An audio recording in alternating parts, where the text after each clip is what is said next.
जय श्री कृष्णा। आप सभी का आपके अपने YouTube चैनल पर एक बार फिर से बहुत बहुत स्वागत है। इससे पहले की कथा सुनकर कमेंट करने के लिए, वीडियो को लाइक करने के लिए आप सबका हार्दिक धन्यवाद। आज ज्येष्ठ मास महात्म्य में आप रसपान करेंगे सांबोपाख्यान में मगों के वर्णन के बारे में। आखिरकार ये मग क्या है?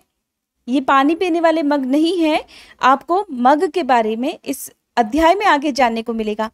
अब क्योंकि ज्येष्ठ मास महात्म्य में भगवान श्री कृष्ण के पुत्र सांब का वर्णन चल रहा है, तो आज इस कथा का प्रारंभ करने से पहले मैं आपको महाभारत काल और भगवान कृष्ण से जुड़ी एक सच्ची घटना की कथा सुनाती हूँ। उसके बाद आप आज का अध्याय सुनिएगा। कथा महाभारत काल से जुड़ी हुई है, तो आइए आपको लेकर चलते हैं कुरुक्षेत्र के मैदान में, जहां पर इस समय महाभारत का युद्ध प्रारंभ हो रहा है। इधर से पांडवों की सेना तैयार थी और उधर से कौरवों की सेना युद्ध करने के लिए तत्पर थी। दोनों ही सेनाएं आपस में टकराने के लिए बिल्कुल तैयार थी। तो उस समय युद्ध क्षेत्र के बीचों बीच एक चिड़िया के अंडे पड़े हुए थे।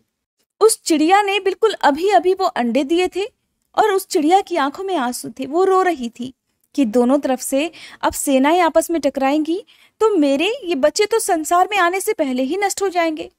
उस चिड़िया ने इस दुख की घड़ी में भगवान से विनती की, हे प्रभु, जिसकी कोई नहीं सुनता उसकी तो आप सुनते हो। उस छोटी सी चिड़िया ने सच्चे मन से भगवान से प्रार्थना की, भगवान को पुकारा कि प्रभु, अब तो केवल आपका ही सहारा है, आप ही कुछ कर सकते हो। और उसी समय कुछ क्षण बाद युद्ध प्रारंभ हुआ। दोनों ही सेनाएं बड़े जोर शोर से एक दूसरे से टकरा रही थी। महाभयंकर युद्ध छिड़ गया। बड़े बड़े महारथी इस युद्ध में मारे गए। चारों तरफ जिधर भी देखो सैनिकों के लाशों के ढेर पड़े हुए थे। महाभारत युद्ध के बाद अर्जुन के रथ को लेकर भगवान श्री कृष्ण वापस कुरुक्षेत्र की भूमि से निकलकर जा रहे थे, क्योंकि अब पांडव इस युद्ध को जीत चुके हैं। भगवान अर्जुन के रथ को लेकर जा रहे हैं। भगवान श्री कृष्ण इस समय अर्जुन के सारथी बने हुए हैं। तो नीचे धरती पर एक रथ का घंटा पड़ा हुआ है। भगवान के हाथ में घोड़ों को हाँकने वाला चाबुक है, क्योंकि वो अर्जुन के रथ को हाँक रहे हैं। भगवान ने उस पड़े हुए घंटे पे जोर से चाबुक मारा तो वो घंटा पलट गया। और जैसे ही वो घंटा पलटा तो उसके अंदर से चिड़िया के नन्हे नन्हे, बड़े नन्हे से, बहुत मासूम से बच्चे फुदकते हुए बाहर निकले और उड़कर वहां से चले गए। ये देखकर अर्जुन को बड़ा आश्चर्य हुआ और अर्जुन भगवान से कहने लगे, हे केशव, ये मैं क्या देख रहा हूँ? इतना भीषण युद्ध जो ना पहले कभी हुआ, ना ही शायद आगे कभी होगा। और ऐसा भीषण महाभारत युद्ध जिसमें भीष्म पितामह, कर्ण और गुरु द्रोण जैसे योद्धा तक नहीं बचे। बड़े से बड़े शक्तिशाली महारथी इस युद्ध में मारे गए। लेकिन ऐसे भीषण संग्राम में भी इन चिड़िया के बच्चों की रक्षा किसने की होगी? अर्जुन की बात सुनकर भगवान श्री कृष्ण मंद मंद मुस्काने लगे। कहने लगे, अर्जुन, अभी भी नहीं समझे? जिसने इस महासंग्राम में तुम्हारी रक्षा की है, जिनके कारण तुम आज जीवित हो, उन्हीं ने चिड़िया के इन नन्हे नन्हे बच्चों की भी रक्षा की है। भगवान कृष्ण की बात अर्जुन समझ गए।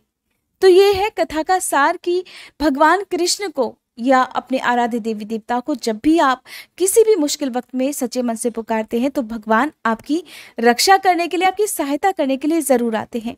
बस आप उन्हें सच्चे मन से पुकार कर तो देखिए। चलिए अब आपको वापस ले चलते हैं सूर्य भगवान की कथाओं की ओर। तो सांब कहने लगे, हे देवर्षि, आपकी कृपा से मुझे सूर्य भगवान का प्रत्यक्ष दर्शन प्राप्त हुआ, उत्तम रूप भी प्राप्त हुआ, किंतु मेरा मन चिंता से अभी भी आकुल है। इस मूर्ति का पूजन और रक्षण कौन करेगा? मेरे मन में इस बारे में बड़ी चिंता है। मुनिवर, कृपया आप इसे बताने की कृपा कीजिए। तब देवर्षि नारद कहने लगे, सांब, इस कार्य को कोई भी ब्राह्मण स्वीकार नहीं करेगा, क्योंकि देव पूजा अर्थात देवधन से अपना निर्वाह करने वाले ब्राह्मण देवलक कहे जाते हैं। जो लोग लोभवश देवधन और ब्राह्मण धन को ग्रहण करते हैं वे घोर नरक में जाते हैं। इसलिए कोई भी ब्राह्मण देवता का पूजक नहीं बनना चाहता। तुम भगवान सूर्य की शरण में जाओ और उन्हीं से पूछो कि कौन उनका विधि विधान से पूजन करेगा, या फिर राजा उग्रसेन के पुरोहित से कहो, संभव है कि वे इस कार्य को स्वीकार कर लें।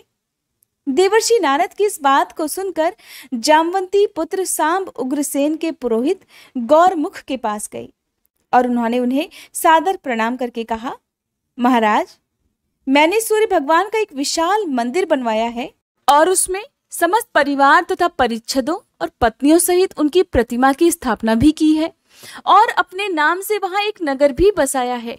आपसे मेरा ये विनम्र निवेदन है कि आप उन्हें ग्रहण कीजिए। गौरमुख कहने लगे, सांब, मैं ब्राह्मण हूं और आप राजा हैं। आपके द्वारा दिए गए इस प्रतिग्रह को लेने पर मेरा ब्राह्मणत्व नष्ट हो जाएगा। दान लेना ब्राह्मण का धर्म है, किंतु देव प्रतिग्रह ब्राह्मण को कभी नहीं लेना चाहिए। आप ये दान किसी मग को दे दीजिए, वही सूर्यदेव की पूजा का अधिकारी है। सांब ने पूछा, महाराज, ये मग कौन है, कहाँ रहते हैं, किसके पुत्र हैं, इनका क्या आचार है, आप कृपा कर इस बारे में बताइए। सांब की बात सुनकर गौरमुख बोले, मग भगवान सूर्य अर्थात अग्नि तथा निक्षुभा के पुत्र हैं। अपने पूर्व जन्म में निक्षुभा महर्षि ऋग्जह की अत्यंत सुंदर पुत्री थी। एक बार उससे अग्नि का उल्लंघन हो गया, जिस कारण भगवान सूर्य उनसे रुष्ट हो गए। बाद में अग्नि रूप भगवान सूर्य के द्वारा निक्षुभा का जो पुत्र हुआ वही मग कहलाया। भगवान सूर्य के वरदान से यही अग्निवंश में उत्पन्न अव्यंग को धारण करने वाले मग सूर्य के परम भक्त हुए और सूर्यदेव की पूजा के लिए नियुक्त हो गए। सूर्य की पूजा करने वाले मग शाक द्वीप में निवास करते हैं। आप भगवान सूर्य के पूजक के रूप में उन्हें प्राप्त करने के लिए शाक द्वीप जाइए।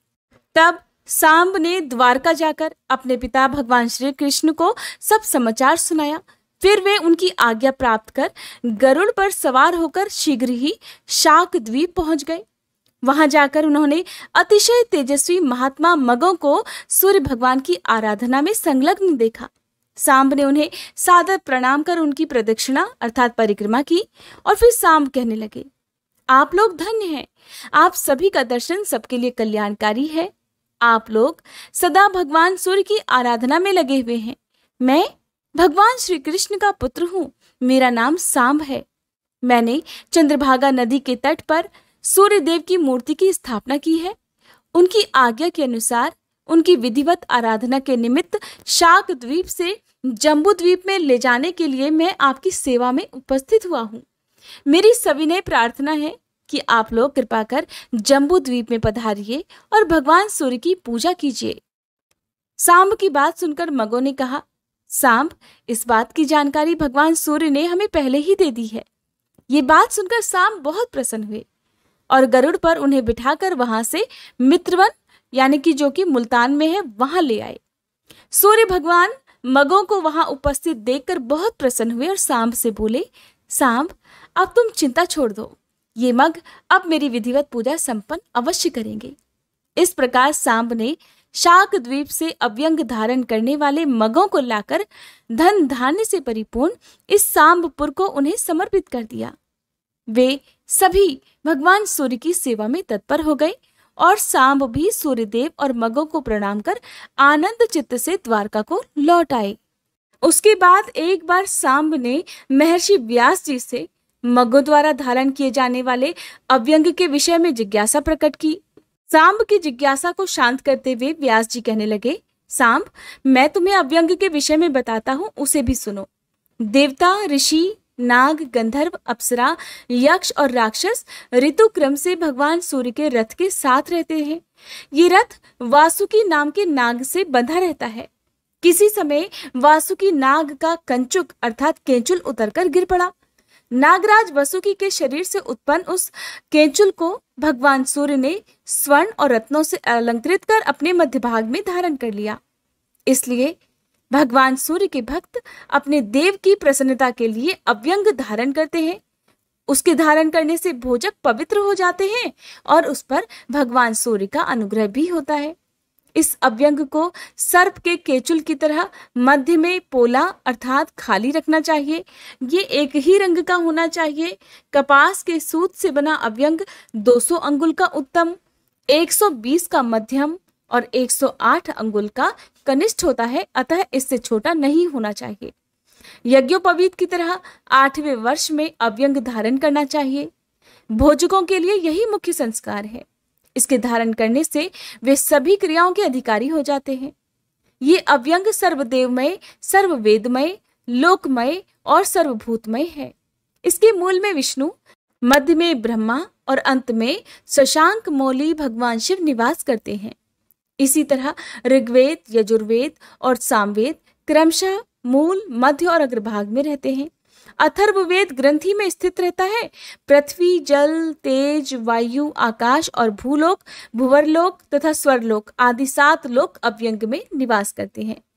सूर्य भक्त भोजक को सभी समय अव्यंग धारण कर भगवान सूर्य की उपासना करनी चाहिए। सुमंतु मुनि बोले, राजन, इस प्रकार व्यास जी के द्वारा अव्यंग के विषय में जानकारी प्राप्त कर सांब नारद जी के पास वापस लौट आए और उन्होंने उनसे सब वृतांत बताकर पूछा, हे देवर्षि, भोजकों को भगवान सूर्य को स्नान, अर्घ, आचमन, धूप आदि किस प्रकार समर्पित करना चाहिए, इनका भी आप कृपा कर वर्णन कीजिए। तो देवर्षि नारद बोले, सांब, संक्षेप में मैं वह विधि बता रहा हूं, सावधान होकर सुनो। सबसे पहले शौच आदि से निवृत्त होकर आचमन पूर्वक नदी में, जलाशय आदि में स्नान करना चाहिए। फिर स्वर्ण दान कर 3 बार आचमन करें।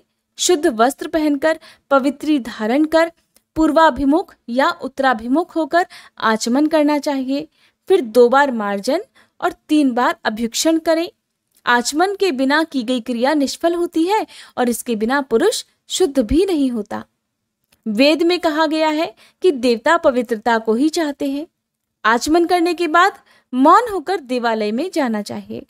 आसन पर बैठकर प्राणायाम कर सिर को कपड़े से ढककर रखना चाहिए और विविध अर्घ्य पात्र को हाथ में उठाकर भगवान सूर्य का आह्वान करना चाहिए तथा दोनों जानुओं पर बैठकर भगवान सूर्य का अपने हृदय में ध्यान करते हुए इस मंत्र से अर्घ्य प्रदान करना चाहिए। एहि सूर्य सहस्त्रांशो तेजो राशे जगतपते अनुकंपा ही में कृत्वा ग्रहणार्घ्यम दिवाकर। इस प्रकार अर्घ देने के साथ ही तीनों काल स्नान कर जो भगवान सूर्य की आराधना करता है और धूप देता है, वह अश्वमेध यज्ञ का फल प्राप्त कर लेता है और उसे धन, पुत्र तथा आरोग्य की भी प्राप्ति हो जाती है और अंत में वह भगवान सूर्य में लीन हो जाता है। उत्तम पुष्पों के ना मिलने पर पत्तों से भी पूजन कर सकते हैं। धूप ही दें या भक्ति पूर्वक जल ही सूर्यदेव को अर्पित कर सकते हैं। अगर ऐसा भी ना हो सके तो केवल प्रणाम भी कर सकते हैं। प्रणाम करने में भी असमर्थ हो तो फिर मानसिक पूजा कर सकते हैं। ये विधि द्रव्य के अभाव में करनी चाहिए। द्रव्य रहने पर अर्थात पूजन सामग्री रहने पर विधि पूर्वक सभी सामग्रियों से पूजन करना चाहिए।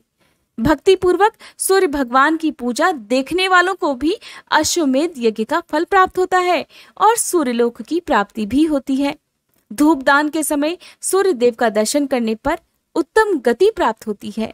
हरे कृष्णा। आज का अध्याय समाप्त हुआ। इसके आगे का वृतांत जानने के लिए कृपया आप अगली वीडियो का इंतजार जरूर कीजिएगा।